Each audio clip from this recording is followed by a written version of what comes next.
Olá, tudo jóia? Como vai você?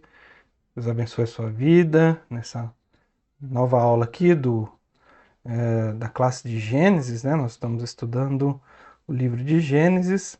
Essa é a aula número 21. Hoje nós vamos falar um pouquinho depois da descendência dos filhos de Noé, né? Que a gente viu, e principalmente os descendentes de Cã, Canaã, que foi amaldiçoado ali por Noé, né? A gente vai ver um episódio que se passa antes disso, cronologicamente falando. A gente vai tratar um pouquinho disso a respeito durante essa aula de hoje. E hoje nós vamos falar desse episódio que aconteceu antes aqui, que é a Torre de Babel, né? Algo muito curioso, retratado em algumas novelas, inclusive da Globo, né? Não como tema bíblico, mas como um tema recorrente, né? Algo que é algo de sabedoria popular. As pessoas sempre tentam trazer isso para um ensinamento e nós vamos ver o que de fato aconteceu, por que, que as línguas foram repartidas, o que, que aconteceu, qual foi o pecado daquele povo e principalmente o que, que nós podemos aprender e aplicar na nossa vida hoje quanto a tudo isso, ok? Antes de mais nada, onde você está aí, feche seus olhos, coloque sua presença, sua mente, seu coração na presença do Senhor, para que em nome de Jesus o Senhor consiga tratar com você, falar com você a respeito de tudo que nós vamos tratar aqui hoje, ok? Feche seus olhos aí, vamos orar. Pai amado, Deus de graça e de poder, que em nome de Jesus o Senhor possa abençoar esse tempo, abençoar este conteúdo que é da tua palavra, inspiração do Senhor, que o Senhor nos deixou como legado, e que ele possa atingir as nossas vidas de tal forma, Senhor, que nós possamos aprender de forma convicta de que o Senhor fez através dos tempos, através desse texto e através, Senhor, da vida de Noé e seus descendentes e o porquê de algumas coisas, Senhor. Lava a nossa mente, o nosso coração, tira toda a nossa distração e leva o nosso pensamento cativo ao Senhor. Que seja apenas o teu Santo Espírito, a tua palavra falando, e que eu seja apenas o canal para tudo isso, Senhor. Que não sejam as minhas convicções, o que eu acho, ou qualquer etapa de estudo, mas sim aquilo que o Senhor tem para a vida dos meus irmãos. Nós te agradecemos e te louvamos em nome de Jesus. Amém, amém e amém. Bom, hoje nós vamos falar do capítulo 11 de Gênesis. Vamos ler aqui do versículo 1 até o versículo 9. Gênesis capítulo 11, onde retrata aqui a Torre de Babel, do versículo 1 ao versículo 9. É um pequeno trecho, mas tem lições importantes para nós aqui, para aprendermos nessa data de hoje, ok? Vamos lá então, capítulo 11 de Gênesis, verso 1 diz assim: Em toda a terra havia apenas uma língua e uma só maneira de falar. Os homens partiram do Oriente, encontraram uma planície na terra de Sinai e habitaram ali. Uns disseram aos outros: Vamos fazer tijolos e queimá-los bem. Os tijolos lhe serviram de pedra e o betume de argamassa. Venham, vamos construir uma cidade, uma torre cujo topo chegue até os céus e tornemos célebre o nosso nome, para que não sejamos espalhados por toda a terra. Então o Senhor desceu para ver a cidade e a torre que os filhos dos homens estavam construindo. E o Senhor disse: Eis que o povo é um, e todos têm a mesma língua, isto é apenas o começo. Agora não haverá restrição para tudo o que planejam fazer. Verso 7. Venham, vamos descer e confundir a língua que eles falam, para que um não entenda o outro e não entenda o que o outro está dizendo. Assim o Senhor dispersou dali pela superfície da terra e pararam de edificar a cidade. Por isso a cidade foi chamada de Babel, porque ali o Senhor confundiu a língua e de toda a terra, e dali o Senhor dispersou por toda a superfície dela. Este é um texto onde fala exatamente o relato daquilo que aconteceu naquele momento, né? Estavam todos ali reunidos após o dilúvio, uma sociedade havia se formado, e alguns homens que se destacaram começam a desbravar e ir para o Oriente, aqui como diz no verso 2. Né? Eles encontram uma terra e habitam ali. A palavra de Deus diz que a planície era uma planície, né? E logo um bom local para eles se alojarem ali naquele local. Mas antes da gente avançar nesse contexto, né? Na aula anterior a gente vimos a intenção de Moisés de expressar, após o dilúvio, o cumprimento e o mandamento de Deus de ir, né? Povoar a terra, de se multiplicar, se espalhar por toda a terra, né? Tanto que o capítulo 10 que nós vimos é conhecido como a tábua, né, das nações, o legado que nós temos de como os povos até hoje se construíram.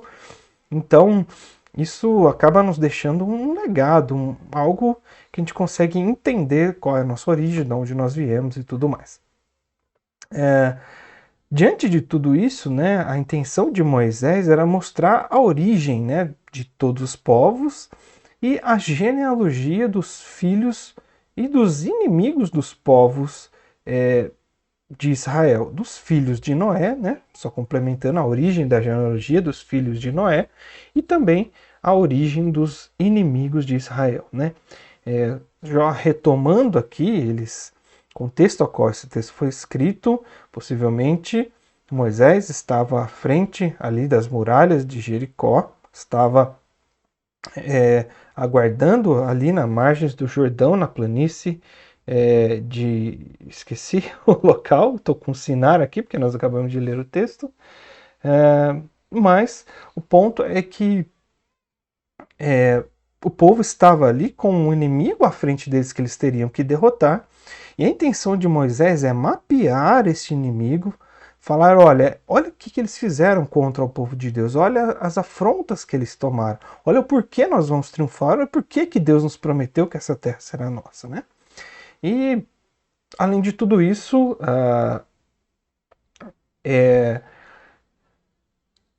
essa é uma introdução, né, do capítulo anterior da genealogia para introduzir a Abraão, que isso acontecerá logo no próximo capítulo, no capítulo 12 de Gênesis, né? Hoje, nessa aula, nesse episódio aqui, aconteceu alguns desdobramentos, né, da exposição dessa genealogia. Possivelmente esse episódio aqui que nós vemos da a Torre de Babel, né, ele foi narrado e aconteceu lá na geração de Peleg, né, onde nós vemos que o filho dele é aquele que significa aquele que repartiu a terra, né, filho de Éber, descendente de Sem, a qual significa que repartiu a terra. Possivelmente esse episódio aqui da Torre de Babel aconteceu neste tempo onde nasceu Peleg, onde ele viveu o período de vida dele, né? Porque houve uma divisão aqui, não necessária. A gente falou um pouquinho disso na aula passada, né?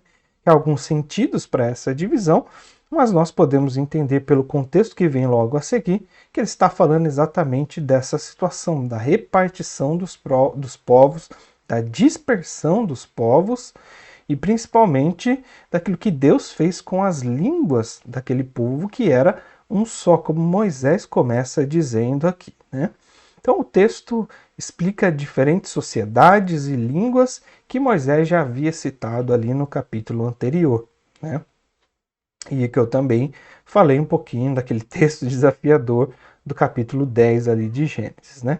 Então ele tem mais propósitos, né? Como do que somente este dizer de onde foi para onde vai, né? Há 4 trechos aqui neste texto da Torre de Babel que a gente consegue estudar e dividir aqui para que a gente tenha um entendimento um pouquinho melhor, ok? Então, o primeiro trecho aqui, que é o verso 1 e 2, ele vai falar um pouquinho desse episódio, que havia um povo de uma só língua, né? Verso 1 e 2, vamos ler de novo aqui, só para retomar o contexto, né? Em toda a terra havia apenas uma língua e uma só maneira de falar. Isso é curioso, a gente já vai falar sobre isso. Os homens partiram do Oriente e encontraram uma planície na terra de Sinar e habitaram ali. Era uma só língua, né, que existia, pelo menos pelos relatos bíblicos, até aqui. Então, desde Adão, quando Deus forma Adão e dá a ele a fala, nós entendemos aqui que, de fato, aquilo que Adão falava foi uma língua que Deus deu a ele, e desde então até os filhos de Noé era a mesma língua que era falada por toda a sociedade, tanto antes quanto depois aqui do dilúvio, né? Noé e seus filhos falavam também, mas a gente não tem nenhuma pista de qual era esta língua, né? Possivelmente é a mãe das línguas mais antigas, algo derivado do hebraico, alguma coisa de onde o hebraico derivou, ou qualquer outra coisa nesse sentido, né? Os filhos, e aqui, né, no versículo 1 diz assim, uma só língua e uma só maneira de falar. Isso é importante para a gente destacar que eles usavam as mesmas palavras, né? Não tinha diferença, eles entendiam completamente, eles conseguiam se comunicar plenamente com todo o entendimento um do outro, né? Por exemplo, nós pegamos o português aqui, né? Se nós paulistas, aqui do estado de São Paulo, com esse sotaque, nós fomos para o interior da Paraíba, vai ter algumas palavras lá, mesmo falando a mesma língua em português, que nós não vamos estar muito familiarizados. Ou mesmo no sul do país, se nós chegarmos lá no interior de Santa Catarina ou do Rio Grande do Sul, vai ter algumas palavras, algumas expressões que nós não vamos entender muito bem, né? Nós entendemos isso bem, até o mineiro, né? O mineiro fala de um jeito muito peculiar. Então, de alguma forma, há alguns dialetos, algumas palavras, mesmo sendo todos falando português e nós entendemos praticamente todo o contexto, mas algumas palavras a gente não conhece, não sabe, né? E aqui o texto ele destaca que existia só uma maneira de falar, não existia sotaque, não existia outras aplicações, existia apenas um vocabulário, existia apenas um jeito deles se comunicarem. As palavras, as expressões que eles usavam eram sempre conhecidas entre eles, não havia distinção, tudo era comum, era único, né? Existia uma unidade ali, né, naquele sentido, né? Era o mesmo vocabulário, as mesmas palavras que eles utilizavam, né? De uma língua mãe que nós não conhecemos qual é, né? Então, os filhos de Noé, versículo 2 diz que os descendentes e os filhos de Noé, eles pegaram e partiram para o Oriente, né? Ou seja, todos rumo ao mesmo local, né? Eles permaneceram juntos ao invés de se espalharem e povoarem a terra como Deus havia ordenado. E nós vamos ver que esta falta de cumprimento dessa ordenança que Deus dá aos descendentes e aos filhos de Noé, ela é praticamente a causa de Deus fazer o que ele está fazendo aqui na Torre de Babel, né?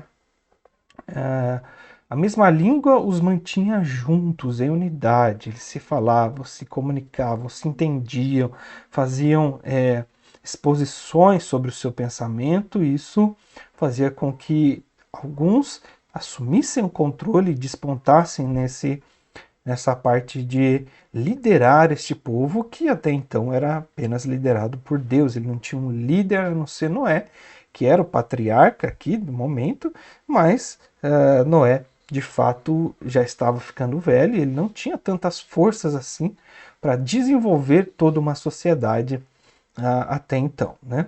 Então a mesma língua os mantinha juntos e aqui nessa migração eles se encontram uma planície, né? Uma planície fértil, bela, né? Ali chamada Sinar, o que mais tarde historicamente vai ser a Mesopotâmia. Então, é uma planície que ela é regada, né, por dois rios, pelo Tigres e pelo Eufrates, ou seja, uma região muito verde, muito rica e desenvolvida, né? Onde tinha possibilidades muito grandes para o povo se desenvolver ali naquele local. E ali eles se estabeleceram e ali eles resolveram parar e contrariar a ordem de Deus de se espalharem por toda a terra, né?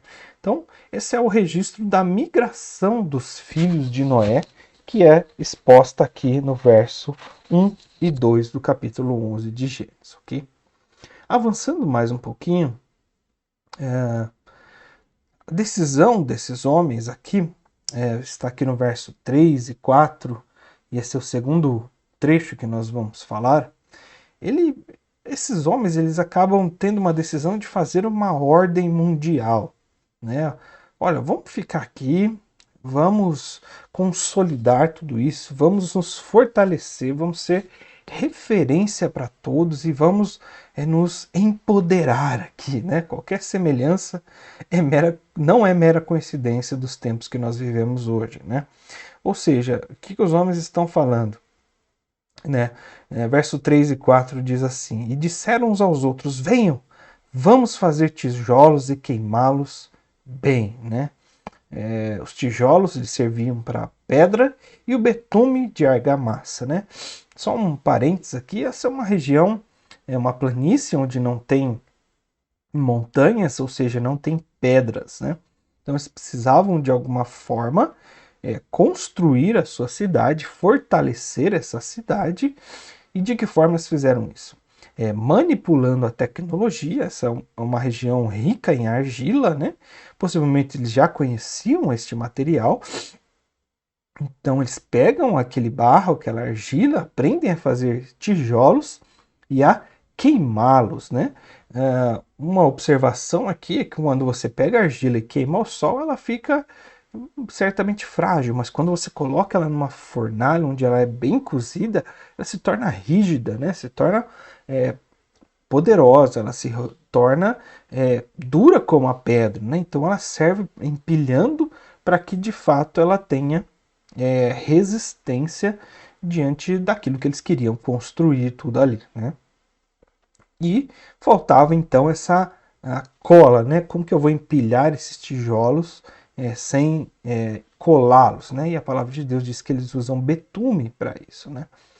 E eles tomam essa decisão sem consultar a Deus, né?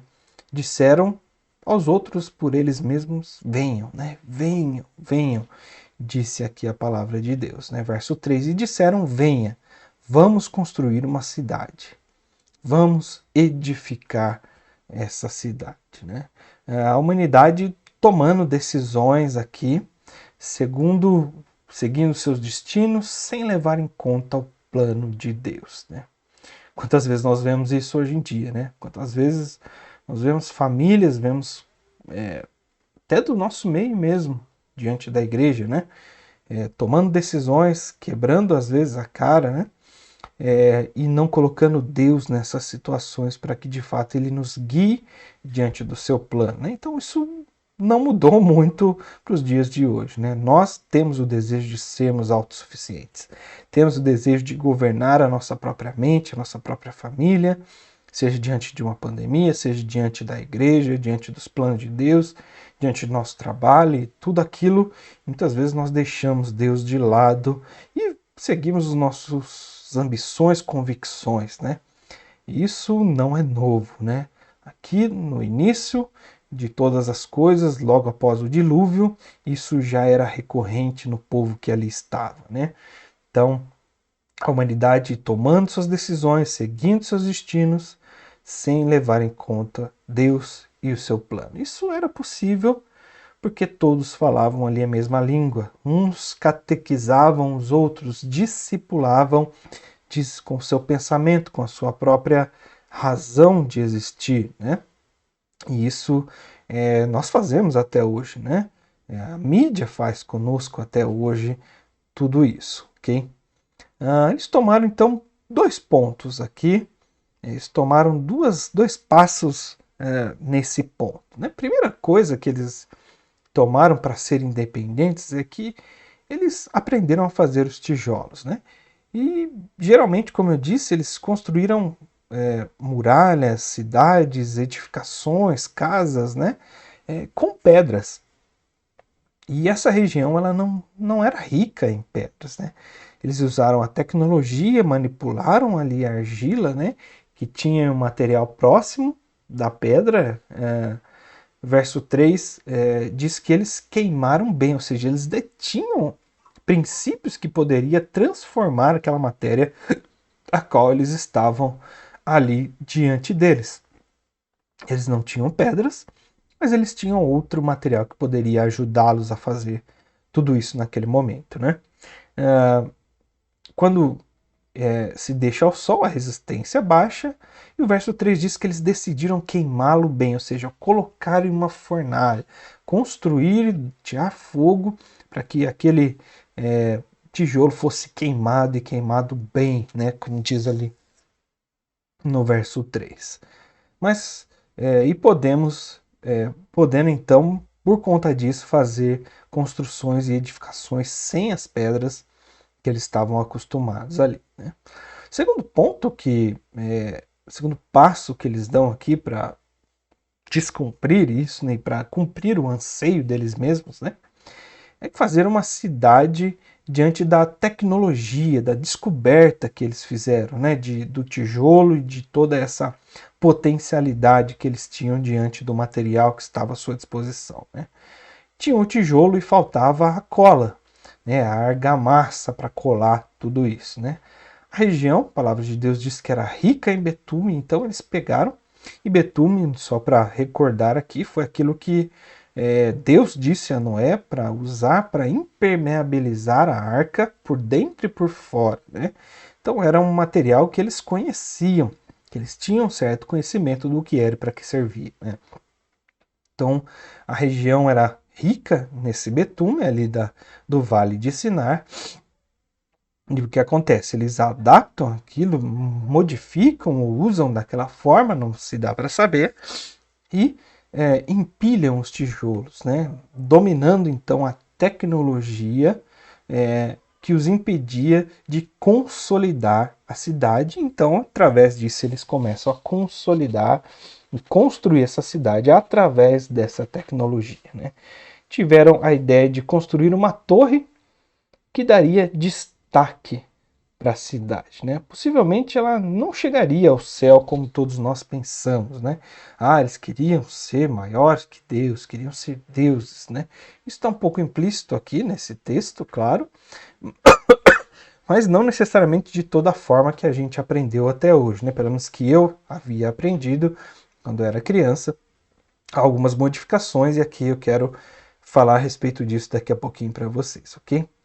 Então, possivelmente não chegaria ao céu, mas seria muito mais alta do que coisas que eles já tinham construído naquele tempo, né? E diante das condições que eles tinham. Então, eles acabaram dominando uma tecnologia que davam a eles a ambição de construir algo grandioso, algo grande, que seria notado de longe, né? O problema nisso tudo não era o desenvolver a tecnologia e tudo mais, né? Era a ambição do coração deles, a intenção do coração deles em fazer tudo isso, né? Em nenhum momento nós vemos aqui um relato de que eles foram inspirados por Deus, que eles fizeram isso para a honra e glória do Senhor, ou que entregaram algo a Deus aqui. Não, sempre está o homem no centro de todas as coisas. Assim como nós vimos lá com Caim, quando saiu da presença dos seus pais, né, que Deus o expulsou ali da região do Éden e ele edificou, e a tecnologia, a mesma coisa vai acontecer aqui com esses descendentes de Noé, né? Então, o problema disso está na intenção deles quererem construir tudo isso. Até porque Deus há um mandato cultural aqui do homem para ele que ele domine, para que ele evolua e manipule as coisas que estão a favor dele, para de fato evoluir e construir uma sociedade. Esse é o mandamento de Deus, né? Mas ele sendo o centro, né? E não o homem fazendo isso para se vangloriar, né? O texto aqui nos dá no verso 4, esta intenção que é muito clara, né?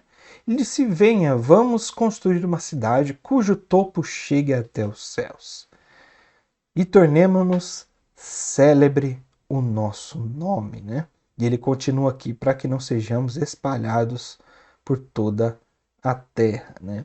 Então, e tornemos célebre o nosso nome.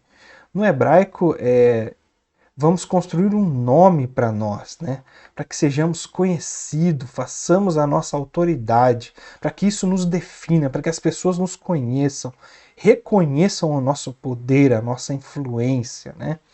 E essa expressão aqui no hebraico é fazer o nome, né? Aquela coisa de fato, você garantir aquilo que você está fazendo e garantir a fama daquilo que você está fazendo, né? E qual é essa fama? Essa fama, ela é a glória, essa glória que nós temos humana, vil, né? Essa glória vazia, né? Que as pessoas conhecem, reconhecem, mas não são preenchidas por isso, né? Quando nós recebemos algo que Deus nos deu ou que nós pedimos e o Senhor nos concedeu pela sua graça, nós entendemos que nós não temos mérito nisso e nosso coração se enche, por menor que seja, né? Eu tive algumas experiências de casais que sonhavam em ter mais um filho, né? A ciência hoje pode providenciar isso e usaram da ciência para fazer esse sonho se realizar. Alguns não se realizaram, outros se realizaram, e quando eles se realizam, mesmo através da ciência, mesmo através da fertilização in vitro, eu vejo uma gratidão enorme naquilo que Deus realmente fez. Porque somente Deus poderia fazer esse filho vingar diante das condições do corpo daquela família, daquela mulher, né? Ou alguns outros pessoas que não poderiam ter filhos e de repente tem 1, 2, 3 filhos, porque Deus o concedeu, né? Então as leis da natureza e tudo aquilo que está ao nosso redor acaba se desvalorizando diante daquilo que Deus pode fazer, né? E essas conquistas nós ficamos muito gratos e reconhecemos a Deus, isso enche o nosso coração, e quando nós comparamos isso e olhamos para Deus, fala: puxa, Deus está olhando para mim, Ele está preocupado com o desejo do meu coração, Ele está olhando para a minha necessidade, isso enche o nosso coração. Já a intenção aqui deste povo, dos descendentes dos filhos de Noé, eles querem fazer o seu nome. Eles querem atingir esse objetivo pelas suas próprias forças, pelo domínio da tecnologia, para fazer uma autoridade, né? Para os definir de acordo com o que eles fazem, né? Quantos hoje não querem se definir por aquilo que você faz, né? E não por aquilo que você é diante do Senhor, né? Muitos trabalham na igreja, servem para pagar uma dívida, né? Que a palavra de Deus diz que nós nunca poderemos pagar, né? Quantos querem se engrandecer, serem promovidos ou qualquer outra coisa para o seu próprio engrandecimento e não para que o Senhor seja exaltado, né? E segundo ponto aqui, né? Para que não sejam espalhados por toda a terra, ali no finalzinho do verso 4, diz isso. Essa é uma contradição direta à ordem que Deus dá, né? Para ir, multiplicar e povoarem toda a terra, né? Nos unir, criar uma ordem mundial. Esta é a intenção aqui dos descendentes de Noé, né? Seremos uma só nação, um só governo, né? Esse movimento possivelmente ele foi liderado por Nimrod, né? Lá no capítulo 10, na aula anterior, nós vimos que ele era um grande caçador diante do Senhor e que ele ergueu muitas cidades, dentre elas Babel. Está ali do Gênesis capítulo 10, do verso 6 ao 10, né? Então, possivelmente, esse cenário surge aqui comandado pelos descendentes de Cã, porque Nimrod era filho de Cuxi, que era filho de Cã, né?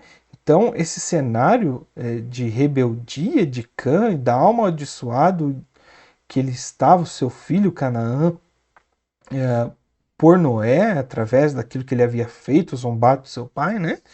Diante da nudez e da embriaguez dele, isso repercute aqui nos seus descendentes e nós vemos aqui o aumento, né, da violência e da iniquidade dos homens mais uma vez. E mais uma vez nós vemos aqui que o homem não se endireita, né? Eles foram destruídos, houve um dilúvio, eles ficaram debaixo da água, todos morreram, alguns foram poupados, e o castigo acaba não dobrando o coração do homem, né? Ele não faz com que o homem tome jeito, né? Apenas Cristo vai dar jeito nesse homem, né? Um pouco mais tarde, e hoje nós temos esse privilégio de ter esse Cristo nas nossas vidas, né? No contexto, tudo isso vai contra a orientação de Deus, né? E as orientações, as intenções eram ímpias e de cunho egocêntrico, elevando o valor do homem diante daquilo que Deus havia criado, né? Descartando a sua necessidade diante de uma sociedade que estava evoluída. Ou seja, para que eu preciso de Deus se eu manipulo as coisas e consigo o que eu quero?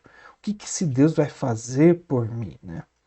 E a arqueologia aqui nos dá algumas dicas quanto a essa torre que foi construída aqui nesse contexto, né? As escavações modernas e principalmente os estudiosos, eles identificam essa torre de Babel como um dos primeiros zigurates, né? O que é isso, um zigurate, né?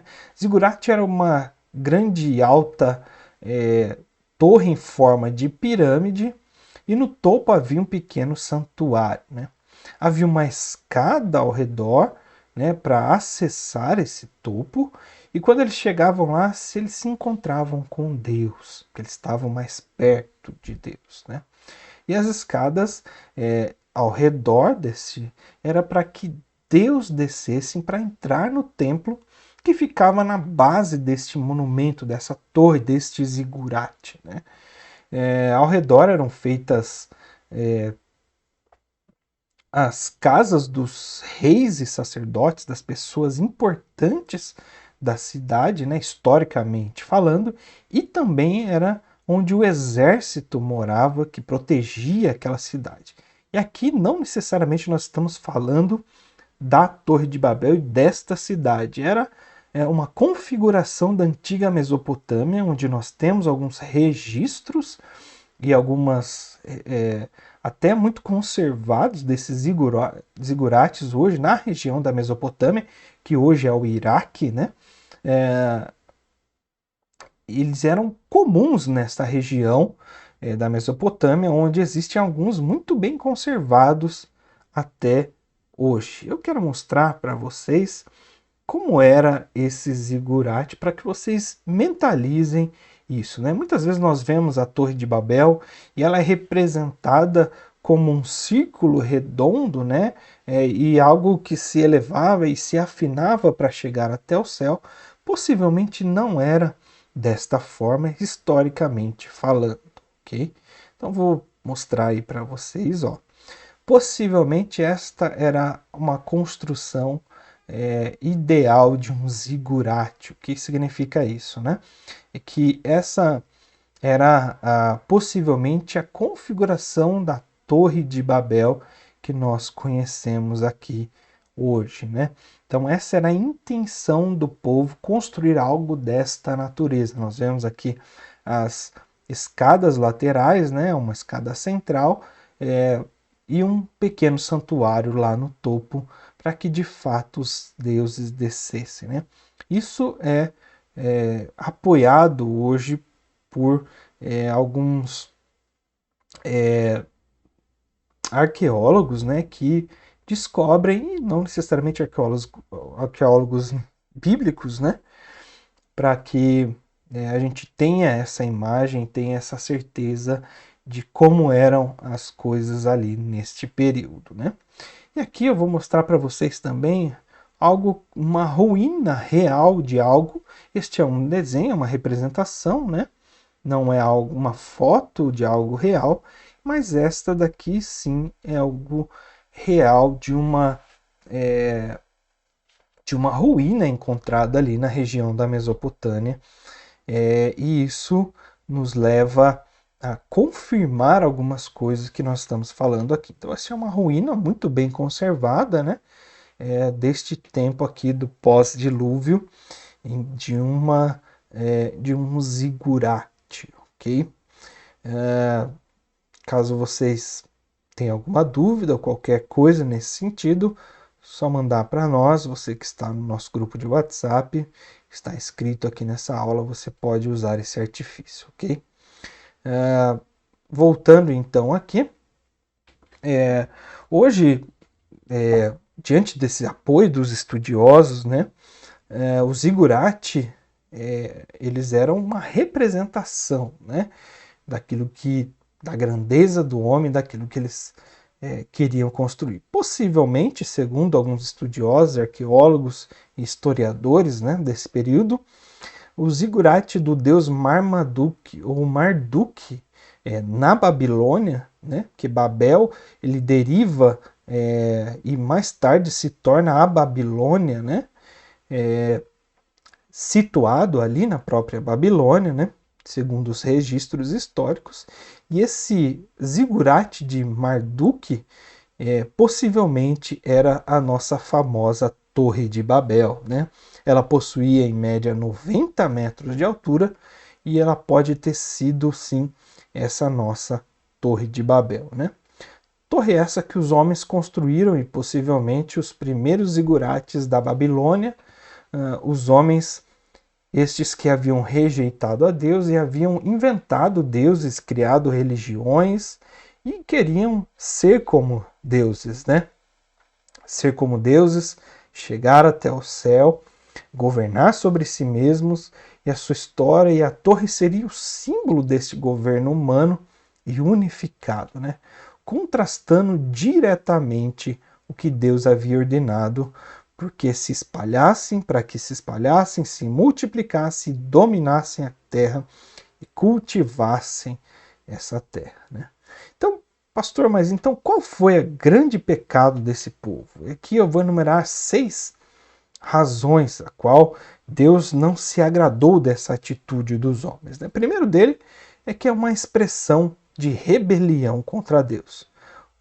Segundo, é uma afirmação de autonomia humana, de chegar aos céus pelos seus próprios esforços e assumir o lugar de Deus. Ou seja, eu não preciso de Deus, eu consigo chegar onde Deus está pelas minhas próprias forças, né? Terceiro, fixar o seu nome diante dos homens e garantir uma certa imortalidade, porque quando você fica famoso, conhecido, está nos registros, seu corpo morre, mas a sua história é imortalizada, né? Quarta razão é formar uma grande cultura, uma grande civilização centrada no homem, com a ajuda da ciência e da tecnologia, e descartar totalmente a Deus, né? Quinto motivo é desobedecer a Deus e se fixar ali e não encher a terra como Deus havia ordenado, né? E o sexto e última razão é criar esse governo mundial onde o homem fosse o seu próprio Deus, né? Quando o homem se ensoberbece, ele esquece daquilo que está ao seu redor, seu coração se enche de poder e acha que pode todas as coisas, né? Este é o pecado de Babel. Okay? Terceiro ponto que nós podemos ver aqui, terceira divisão deste capítulo, está aqui no versículo 5, 6 e 7, né? Mais uma vez, verso 5 aqui, Moisés retrata Deus de uma forma antropomórfica. O que é isso? Né? Vamos ver o versículo 5 para dizer para vocês o que é que representa de fato, né? Então o Senhor desceu para ver a cidade e a torre que os filhos dos homens haviam construídos, né? E disse: Eis que o povo é um e todos têm a mesma língua, isto é, apenas o começo, agora não haverá restrição para tudo que planejam fazer. Venham, vamos descer e confundir as línguas. Então, essas ações de Deus aqui, no verso 5, desceu para ver a cidade, né? Venha, vamos descer e vamos confundir. Então, isso é um antropomorfismo. Opa, chutei a mesa aqui. Deus não se encarnou e desceu corporalmente as escadas ali do zigurate ou qualquer outra coisa que eles haviam construído, né? Em espírito, Deus agiu naquele momento. Esse antropomorfismo é a caracterização humana de Deus, de fato, para que a gente entenda na nossa linguagem o que de fato estava acontecendo, o que é que Deus estava fazendo ali, ok? Então, eles planejavam fazer todas as coisas, mas Deus estava sondando o que estava acontecendo ali naquele momento, né? Isso era porque é apenas o início da rebelião dos homens até o próximo passo esse engrandecimento do homem, né? Era apenas um passo, ou seja, vamos nos encher, vamos ser poderosos, vamos fazer algo em que nós ficamos orgulhosos de nós mesmos, para que nós sejamos conhecidos, para que a glória seja nossa, né? Esse era o início da rebelião, né? E o próximo passo desse engrandecimento, desse empoderamento, porque com essa referência eles ganhariam poder, juntariam pessoas sobre, puxa, eu também quero ser conhecido como esse homem. E isso, de fato, passo seguinte é gerar uma tirania, né? Após o reinado consolidado, uma vez que nós não temos o Senhor Deus como referencial, prevalece a lei do mais forte. A tirania, a opressão é o resultado sem Deus. E Deus então vê isso na intenção do coração daqueles descendentes de Noé e acaba interferindo neste plano. Então Deus age para que as intenções sejam desconstruídas e Deus então confunde as línguas e o projeto acaba se tornando inviável, né? E aí vem a sentença, né? Quarto e último bloco aqui desse texto. O povo então ele acaba se espalhando por consequência a terra, né? Verso 8 diz assim: assim o Senhor dispersou dali pela superfície da terra e pararam de edificar a cidade. Por isso a cidade foi chamada Babel, porque ali o Senhor confundiu a língua e toda a terra, e dali o Senhor dispersou para toda a superfície. Um ato poderoso de Deus, né? Miraculoso. Nós não sabemos exatamente como é que foi feito, né? Ali no verso 7, né? Há uma característica, ele venha, vamos descer e confundir as línguas que ele fala, para que não entenda o que o outro está dizendo, né? Então essa atitude de Deus de intervir nesse plano humano aqui, ela acontece para impedir que esse engrandecimento do homem aconteça como eles haviam planejado, né? E isso é importante para que a gente entenda diante de tudo isso, porque é algo que nós vemos comumente hoje, né? E os perigos de viver sem o Senhor é um perigo de viver para si mesmo e se engrandecer, né? E isso encontra algumas razões aqui por que nós não devemos trilhar esse caminho, né? Mas o fato é que, de repente, eles falaram novas línguas, né? Que jamais um havia ouvido que o outro falasse, e acabou que eles não se entendiam mais, e o projeto foi frustrado daquela cidade, né? É claro que depois ele foi retomado, virou um centro, a grande Babilônia ali, grande adversário de Deus, sempre como retratado na palavra de Deus, né? Centro do pecado ali, a Babilônia era sinônimo de pecado, né? E isso nós podemos ver a origem como começa, né? De rebeldia. Essas línguas repartidas não são as línguas que nós temos hoje, né? Mas são as raízes das línguas que nós temos hoje, né? As línguas se desenvolveram e se variaram com o passar do tempo, e nós sabemos disso e temos dados históricos a respeito disso, né? Assim como o português, o espanhol foi derivado do latim, existem outras línguas que são derivadas de algumas outras raízes, né? Então, o projeto ali da Torre de Babel, de acordo com a palavra de Deus e com essa confusão de línguas, então ele é parado, inacabado, e ao invés de renome, fama, eles são dispersos, como vimos ali na Tábua das Nações, no capítulo 10, né? Essa cidade, então, ela foi chamada de Babel. Babel há uma similaridade com o verbo confundir no hebraico, né? O fonema. Babel em hebraico é Balal, né? Não sei falar muito bem, Belal. E Babel é Bavel. Então, o som é muito parecido. Para quem vai receber o material, existe ali tanto a escrita em hebraico quanto o fonema em português. É difícil de falar, eu não sou um especialista em hebraico, sei pouquíssimas coisas, né? Mas soa aos ouvidos muito parecido, né? Então, Babel ganhou essa cidade porque as línguas ali foram confundidas, possivelmente pelo fonema, né? E aí palavras se derivaram uma da outra. Deus confundiu então a língua deles e a cidade ficou nomeada como Confusão, né? Desde o início dos tempos, né? Para os babilônicos, Babel significa a porta dos deuses. Mais tarde, Babel vai se tornar a Grande Babilônia, né?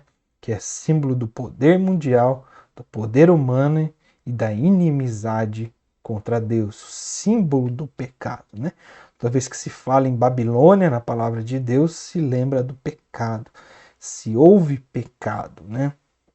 Este aqui é um grande pano de fundo para a divisão das nações que nós falamos ali na aula anterior, no capítulo 10. E os filhos de Noé, então, eles se espalham segundo a sua língua, conforme as suas famílias em suas nações, logo após este fato, né? Logo após ter acontecido tudo isso aqui, né? E nós podemos ver que Deus não vai deixar de intervir quando o homem se despontar em alguma coisa, até a chegada do Messias, onde ele consolida todas as coisas. Muitos fatos vão acontecer, muitas coisas vão agora contribuir para a linhagem de Israel, até constituir um povo, né? E Deus então vai afunilando essa história e tratando apenas de um povo que foi seu povo escolhido, da sua descendência, para que ele viesse. E até hoje nós podemos ver o reflexo de Cristo nas nossas vidas, né?